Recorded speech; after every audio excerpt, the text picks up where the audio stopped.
इस वीडियो में आज मैं आपको बताऊंगी कि मैं अपने किचन वेस्ट को किस तरह से रिसाइकल करती हूँ और किस तरह से उसको अपने पौधों के लिए काबिल इस्तेमाल बनाती हूँ। ये तकरीबन 60 लीटर की बाल्टी है, जिसके पेंदे में मैंने कई सुराख किए हुए हैं। ये आप देख सकते हैं कि सुराख मैं आपको पीछे से भी दिखाती हूँ कि ये तकरीबन 11-12 सुराख हैं जो कि मैंने इसके पेंदे में किए हुए हैं।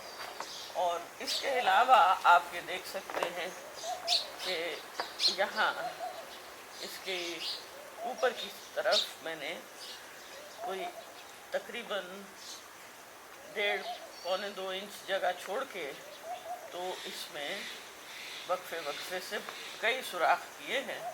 ये आप देख सकते हैं। तो अब मैं आपको ये बताती हूँ कि इस बाल्टी का मैं किस तरह से इस्तेमाल करती हूँ।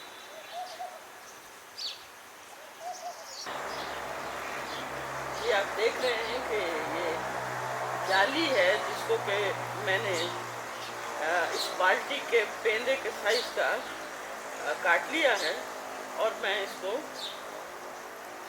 इस बाल्टी के पेंदे में बिछा दूँगी। इसको आप देख सकते हैं कि इस तरह से जाली को मैंने उसके पेंदे में बिछा दिया है। इस जाली को बिछाने का मकसद ये है कि जब किचन वेस्ट इस बाल्टी के अंदर डाला जाए तो उसके गले सड़े रेशे सुराखों को बंद ना कर दें, और उससे अगर सुराख बंद हो जाएंगे तो फिर रिसाइकलिंग में मसला हो सकता है। ये कुछ किचन वेस्ट है जो कि अब मैं इसके ऊपर डाल रही हूँ।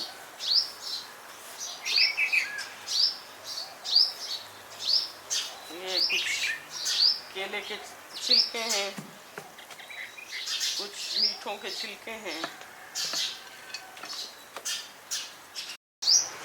आमतौर पर ये कहा जाता है कि orange peels, onion peels, garlic peels, ginger peels, ये सब छिलके जो सिट्रस के हैं या लहसुन, अदरक और प्याज के हैं, इनको कंपोस्टिंग मटेरियल में नहीं डालना चाहिए। लेकिन मेरे तजुर्बे में जब किचन वेस्ट से आप फर्टिलाइज़र बना रहे हैं, मेरे तजुर्बे में इससे कोई ख़ास फ़र्क पड़ता नहीं है, क्योंकि दूसरे मटेरियल्स काफ़ी ज़्यादा मिक़दार में होते हैं।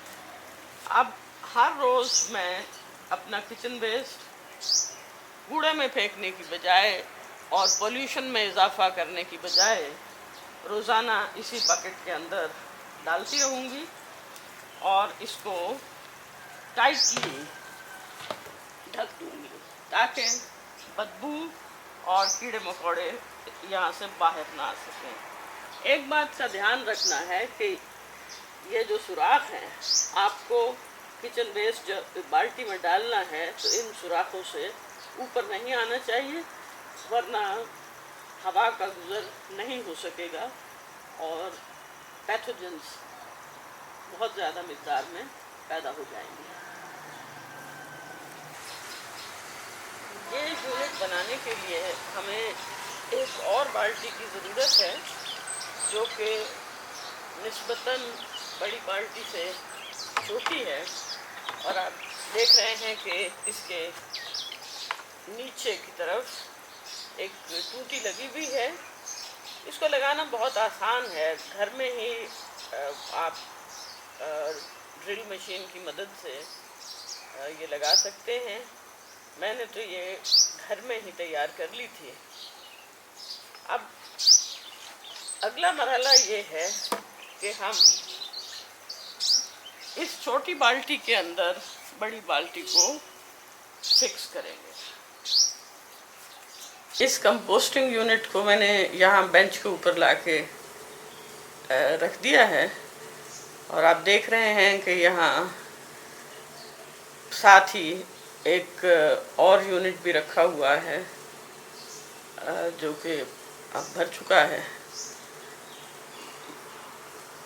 इसमें मैं आपको ये दिखाना चाह रही हूँ कि इसमें जब किचन वेस्ट डाला गया तो वो ये जो सामने सुराख दिखाई दे रहे हैं, ये सुराख जो हैं ये वेस्ट इनसे भी ऊपर डाल दिया गया है, जिसकी वजह से वो यहाँ से लीक करके तो नीचे आया है, जिससे कि फर्श और बेंच वहाँ पे भी ये नीचे गिरता रहा है। जाहिर है कि इससे माहौल में आलूगी भी पैदा होती है और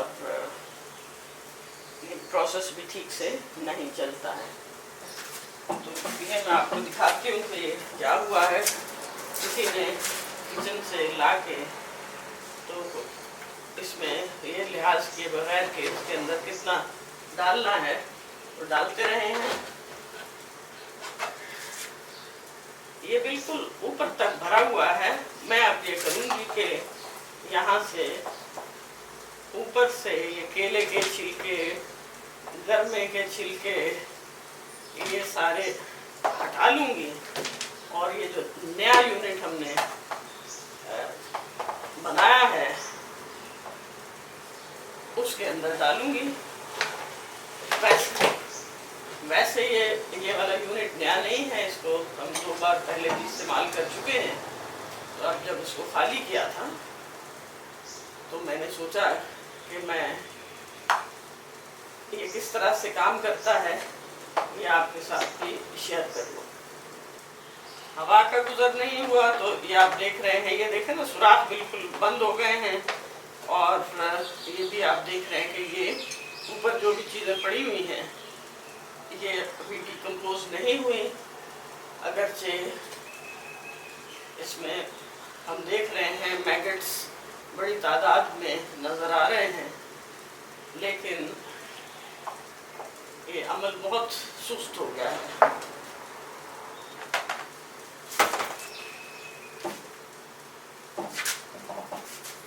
इन सुराखों से ऊपर जितना कचरा था वो मैंने सारा निकाल के तो उस बाल्टी में डाल दिया है, ताकि ये जो सुराख हैं इनके अंदर से हवा का गुजर हो सके। ये बहुत ज़रूरी बात है कि हम अपने माहौल को साफ सुथरा रखें। ये बिल्कुल भी मुनासिब नहीं है कि जहाँ पे हम ये कंपोस्ट बनाते हैं, लिक्विड फर्टिलाइज़र बनाते हैं या कुछ है, तो वो जगह गंदी हों और ताफुन ज़दा हों। ये गार्डन का ये हिस्सा भी गार्डन के बाकी हिस्सों की तरह बिल्कुल साफ़ सुथरा होना चाहिए।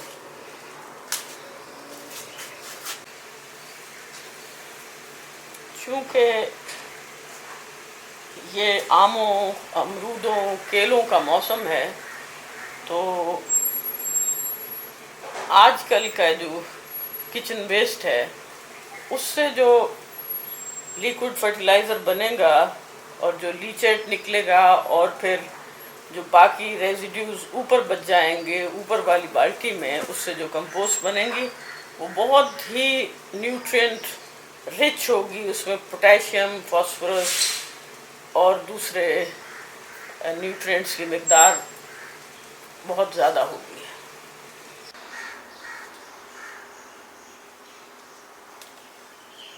इस टूटी से लीचेट बहुत आसानी से निकल आता है।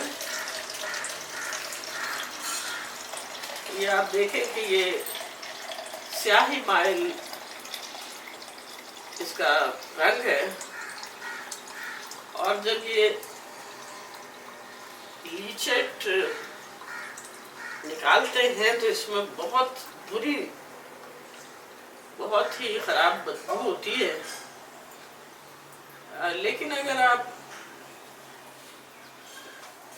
ऊपर वाली बाल्टी में कुछ खट्टी लस्सी मिक्स करते हैं तो इसकी बू में बहुत ज़्यादा कमी हो जाती है।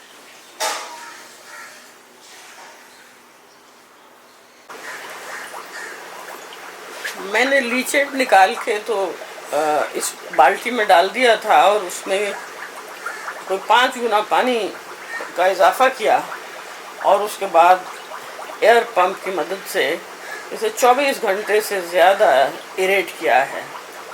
तो आप देख रहे हैं कि इरेशन के बाद एक तो वो जो उसका स्याही माल रंग था वो भी बदल के बहुत हल्का सा जो अर्थ कलर है उसमें तब्दील हो गया है और इसके अंदर से वो बहुत ही ख़राब किस्म की बू वो आनी भी बंद हो गई है। तो इसका मतलब क्या है कि इसमें जो बेनिफिशियल माइक्रोब्स हैं उनकी तादाद का काफ़ी इजाफा हो गया है। हाँ, मैं ये बताना भूल गई कि इसमें मैंने कोई 300 ग्राम के करीब इसमें मैंने गुड़ भी डाला था जब मैंने इसको इरेट करना शुरू किया है। तो अब ये पौधों को देने के लिए बिल्कुल तैयार है। तो इसके लिए बहुत ख़ास बात यह है कि इसमें जब हम लीचेट लेते हैं तो उसमें तेज़ाबियत बहुत ज़्यादा, एसिडिटी बहुत ज़्यादा होती है। अगर आप इसको खालिस शक्ल में डाल देंगे तो ये आपके पौधों को जला के रख देगा। तो इसलिए ज़रूरी है कि आप इसमें 10 गुना पानी, अगर 1 बाल्टी लीचेट है तो उसमें 10 गुना 10 बाल्टियाँ पानी डाल के तो फिर पौधों को पानी लगाएं। किचन वेस्ट से बनने वाली ये लिक्विड फर्टिलाइज़र बाज़ार में मिलने वाले किसी भी फर्टिलाइज़र कंपोस्ट से कहीं ज़्यादा न्यूट्रिएंट्स लिए हुए होता है, क्योंकि हम अपने घरों में हर किस्म की चीज़ें खाते हैं, इस्तेमाल करते हैं। तो ये एक बहुत ही बैलेंस किस्म की चीज़ जिसमें पोटेशियम भी बहुत मिक़दार में होता है, फास्फोरस भी होता है, नाइट्रोजन भी और दूसरे सारे जो ग़िज़ाई अज्जा हैं वो इसमें मौजूद होते हैं।